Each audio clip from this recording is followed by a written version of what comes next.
3, 2, 1.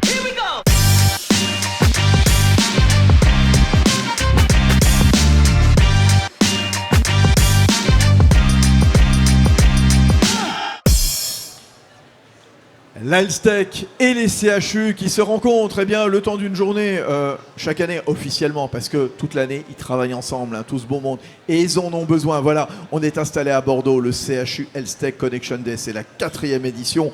En attendant l'édition 2026 en Auvergne-Rhône-Alpes, ça va être génial, vous allez voir, évidemment on vous en reparlera. 2 invités, Jean-Michel Durocher, bonjour.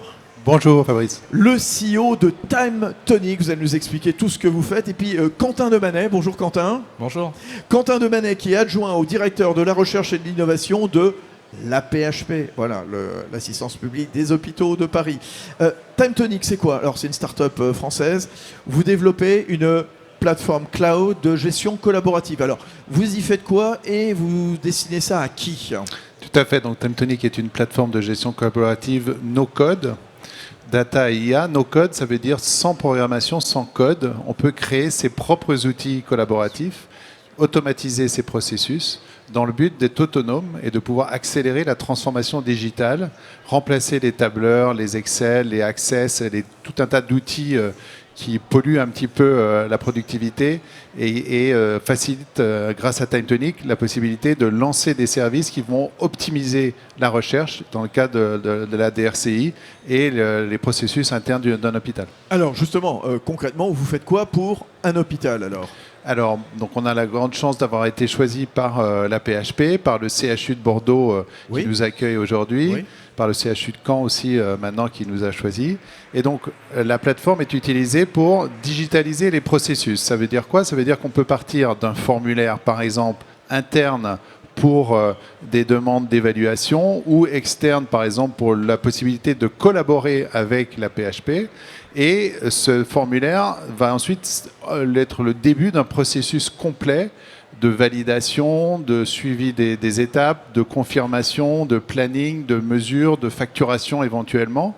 Et donc, on doit gérer l'ensemble du processus avec une plateforme. Et nous, on a une approche de type base de données visuelle, c'est-à-dire que plutôt que de partir d'un outil pour répondre à un besoin, on part du besoin, on le traduit en données, on dit, ben voilà, j'ai besoin de gérer mon processus, j'ai besoin de quoi? Ben, j'ai besoin de certain nombre d'informations, qui va le valider, quelles sont les étapes qui vont suivre, comment ça va être structuré en interne. On crée les structures de données et on crée ensuite les formulaires, les processus et la manière de visualiser ces informations avec des automatisations de génération de documents, d'envoi d'emails automatiques ou de requêtes vers de l'IA pour pouvoir analyser des documents ou faire des suggestions de réponses, par exemple.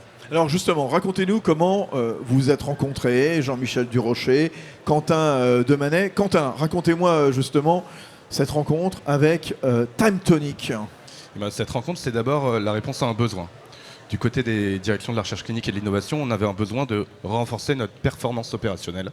Et concrètement, ça veut dire que dans nos processus, on devait renforcer à la fois la fluidité, la lisibilité, la visibilité de nos processus, aussi l'accès et puis concrètement les délais.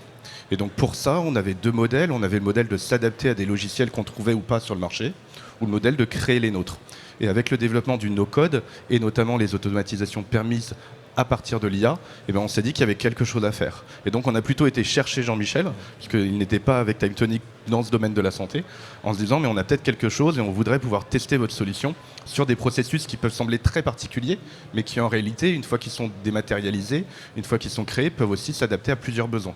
Et donc on a commencé comme ça à utiliser la solution, à la paramétrer, avec, comme l'indiquait Jean-Michel, de la dématérialisation d'étape après étape, qui mêle à la fois des acteurs internes et externes pour renforcer nos processus internes. Ça veut dire que vous n'étiez pas dans la santé totalement avant de travailler pour Quentin et la PHP? Voilà, initialement, donc, notre plateforme de gestion collaborative no-code était très utilisée dans des secteurs de l'énergie, de l'ingénierie. On travaille avec Orano dans le nucléaire, GRDF, Engie, on travaille avec Veolia également. on est très utilisé pour tout ce qui est dans la construction, en amont ou en aval, c'est-à-dire pour la planification de travaux ou pour les audits, la gestion de réserve de chantier, la maintenance, la GMAO, et avec des acteurs comme CA Smart Building, avec Alstom, Thales, etc. Et donc, quand on a eu une demande sur de la gestion de projet et de processus, on a présenté TimeTonic, mais en disant on n'est pas encore hébergeur de données de santé, on n'est pas sûr qu'on est tout à fait adapté à vos besoins. Et en fait, quand c'était nouveau comme métier, c'était une exigence particulière quand on parle de données de santé. Voilà, et donc effectivement, on s'était dit initialement, ça demande une certification spécifique qu'on n'a pas encore, donc c'était pas le secteur principal sur lequel on voulait se positionner. Et quand on a compris qu'il y avait énormément de processus administratifs aussi au sein des hôpitaux, mais on a démarré par ça. Maintenant, on est hébergeur de données de santé, mais à l'époque, on ne l'était pas. Mais voilà, il y a tellement de besoins sur la partie processus, même s'il n'y a pas de données de soins, qu'en fait, on apporte une réponse, je pense, très très utile pour un hôpital. Et alors, Quentin de Manet, quand vous parliez tout à l'heure, on avait le choix, soit bricoler des solutions existantes, soit créer notre solution. Oui, notre solution, la solution de Jean-Michel, c'était une solution, vous auriez pu le faire en interne totalement, non ? Alors en fait, l'avantage des solutions no-code qu'on ne connaissait pas forcément à l'hôpital, c'est justement de pouvoir avoir un outil qui s'adapte. Bien.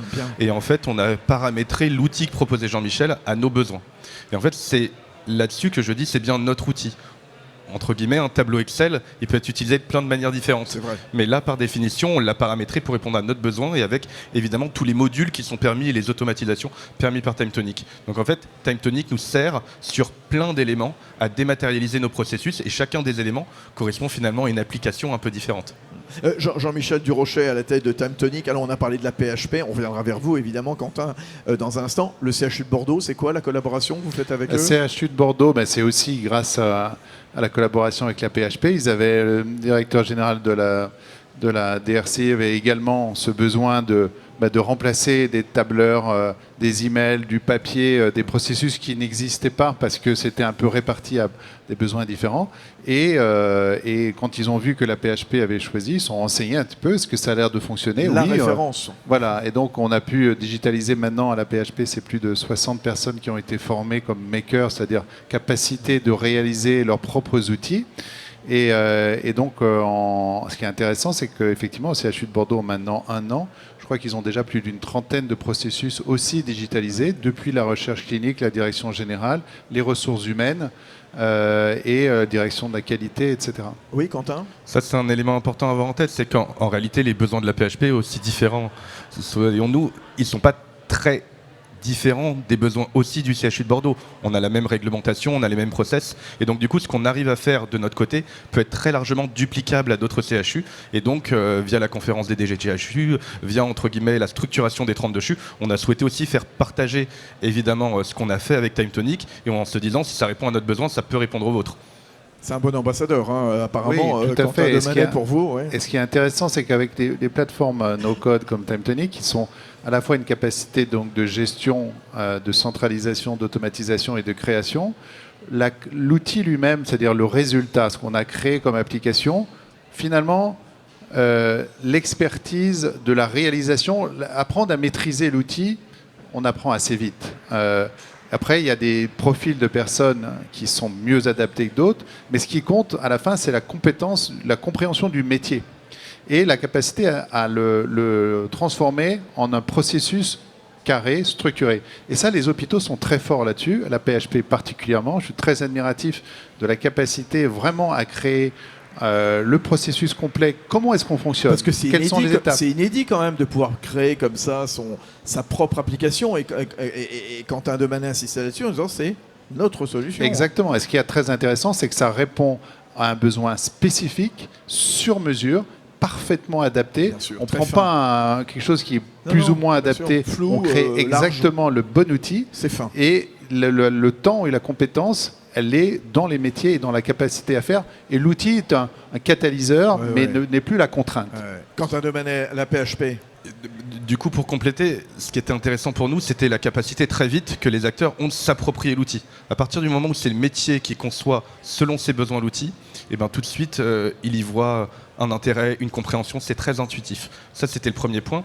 Et puis l'appropriation, elle est liée aussi au fait que les directions des systèmes d'information, les DSI, elles n'ont pas forcément le temps et l'énergie de consacrer sur des besoins qui restent sur la partie recherche minime dans un hôpital en termes de volume par rapport au traitement de l'ensemble du SI, de faire du sur-mesure. Et donc ça a aussi démocratisé et sorti une capacité de faire à d'autres acteurs, et donc par définition ça a créé de nouveaux profils d'utilisateurs tels que les makers dont parlait Jean-Michel. La PHP, c'est quoi, 100 000 agents à peu près À peu près 100 000 agents, un peu plus de 1500 à la DRCI, mais le besoin n'est pas que pour la recherche. Non, j'entends. Mais alors justement, Quentin Demanet, une solution comme celle que vous propose TimeTonic, celle de Jean-Michel Durocher, que vous avez développée en interne, je le rappelle, c'est à vous évidemment. Au final, c'est quoi? C'est une économie de temps, une économie de personnel. Ensuite, au moment où on cherche de l'argent, justement, dans les structures publiques. C'est d'abord une amélioration de notre performance opérationnelle, c'est-à-dire le traitement des demandes. Dans le cadre de la recherche clinique, vous avez beaucoup de demandes où en réalité vous êtes avec des acteurs extérieurs, les promoteurs industriels, les autres promoteurs académiques. Et par définition, votre but, c'est de répondre dans un système concurrentiel dans un temps qui soit le plus court possible. Donc c'est d'abord un gain de temps. Le deuxième élément, c'est que c'est un gain aussi pour les équipes de compréhension. Jusque-là, le traitement des dossiers, il se passait par retour de mail. C'est très bien, mais du coup, quand il manque une pièce, on en renvoie un autre. Et finalement, dans ce processus-là, on ne sait jamais où est-ce qu'on se situe. Et bien avec TimeTonic, quand un agent part en vacances, il sait que son dossier il est à tel endroit et il peut le transmettre à l'autre personne. Ça, c'est hyper chouette parce que du coup, pour les équipes, c'est vraiment satisfaisant. Et donc, c'est à la fois un gain de temps, à la fois potentiellement un gain de plus de ressources, de dossiers à faire, et puis d'efficacité dans ce qui est fait. Ah oui, c'est vrai, Jean-Michel, voilà, disons-le clairement, ça rapporte de l'argent au moment où les hôpitaux cherchent des fonds, nécessairement. Grâce à vous, ils en trouvent. Oui, et ce qui est intéressant, c'est qu'effectivement, le modèle économique de nos solutions, c'est le nombre d'applications est limité. Donc, que vous l'utilisiez pour digiter un processus ou 100, ça ne vous coûte pas plus cher. C'est juste en fonction effectivement des capacités de données ou de nombre d'utilisateurs finaux, mais ça fait une économie de temps en réalisation. Donc plutôt que d'attendre 2 ans ou 3 ans que quelqu'un ait trouvé la bonne solution ou qu'on achète et qu'on de toute façon on achète un logiciel, il faut le paramétrer, il faut l'intégrer au système d'information, il faut se former, il faut faire la maintenance, le suivi. Donc ça coûte très cher, même un outil sur étagère coûte très cher. Là on installe la plateforme une fois et il n'y a plus besoin de coûts d'intégration, il n'y a plus besoin de coûts de sécurité, de formation, etc., même d'appel d'offres. Il n'y a plus de coût d'appel d'offres puisqu'on a déjà la plateforme interne et on peut donc déployer des solutions 10 fois plus vite. 10 fois plus vite. Et en termes d'économie logicielle et d'économie de coûts, effectivement, nous, on a des clients qui nous disent le ROI, c'est x10. Vous confirmez ou pas? Je confirme que, 1, c'est pas magique, 2, TimeTonic a un coût, et c'est normal, mais par contre, ce qui est vraiment important, c'est que ça reporte aussi la responsabilité. On est passé de gens qui achetaient et qui demandaient une prestation par rapport à cet achat à des gens qui faisons l'application. Et donc dans ce cadre-là, ça reporte aussi la responsabilité de la documentation, de la maintenance, etc. Et du coup, ces outils-là sont très adaptés à la capacité de faire évoluer. Donc un processus, s'il change, parce que la réglementation change, on l'adapte. Si un processus, on veut l'étendre à l'étape d'après, on peut aussi l'étendre. Ça, cette agilité, elle est très intéressante. Après, TimeTonic, on le paye, c'est pas gratuit, et c'est toujours difficile de pouvoir mesurer un ROI. Ce qui est évident, c'est qu'on a gagné en termes de délai et qu'on a gagné en termes de nouveaux potentiellement projets qu'on a pu faire grâce à ces outils mis en place. Jean-Michel Durocher, il nous reste 1 minute. C'est quoi la suite, les projets du futur à la tête de TimeTonic? Et donc nous, on continue à se développer. On a fait une keynote récemment et on a attiré le double des personnes qui étaient là précédemment. On avait plus de 130 personnes qui sont venues nous participer. Donc merci beaucoup à toutes les personnes. On continue à évoluer. On rajoute une partie importante qui est le contrôle de version qui permet d'étudier, quand on fait des modifications, de s'assurer qu'on peut revenir en arrière plus facilement. Donc, ce qui facilite le déploiement à l'échelle au sein de très grandes entreprises. Et on travaille sur de plus en plus l'intégration de l'intelligence artificielle aussi, bien sûr, à la fois dans la documentation sur le résultat et la capacité d'automatisation et de création également de requêtage, la possibilité d'automatiser, ce qui est déjà possible avec TimeTonic. Mais de plus en plus, ça va devenir également une capacité à interroger ces données, parce que une des forces d'une plateforme base de données comme TimeTonic, c'est qu'on centralise les informations qui étaient auparavant dispersées dans des milliers d'outils, des emails, des données qui n'étaient pas structurées. On structure, on centralise, on standardise et ensuite, évidemment, on peut automatiser et on peut commencer à mettre de l'IA dedans. Oui, Quentin Demanet, l'IA, vous accélérez à la PHP? Sur l'IA, c'est un vrai intérêt dans ce type de solution, c'est que ça permet de fluidifier encore plus et d'accélérer, d'automatiser un certain nombre de tâches. Et donc c'est vraiment un champ qu'on est en train d'ouvrir. On y va de manière précautionneuse. De toute façon, il faut y aller, quelle que soit l'entreprise, bien sûr, quel que soit le secteur, y aller tranquillement et savoir où on va et quels sont nos besoins. Absolument. Voilà, bien sûr. La définition d'abord de l'usage et la réponse aux besoins. Eh ben c'était parfait. Génial, vraiment. Et là, vraiment, on conclut en beauté cette journée parce que voilà, de cette alliance entre la Health Tech, les CHU, vous en êtes la preuve vivante l'un et l'autre. Hein. Quentin Demanet, adjoint au directeur de la recherche et de l'innovation à la PHP. Merci beaucoup Quentin. Et puis Jean-Michel Durocher, longue vie à Time Tonic, dont vous êtes le président. Voilà, donc le beaucoup. CHU Health Tech de Bordeaux, donc 4e édition. On a passé une journée exceptionnelle. 3, 2, 1.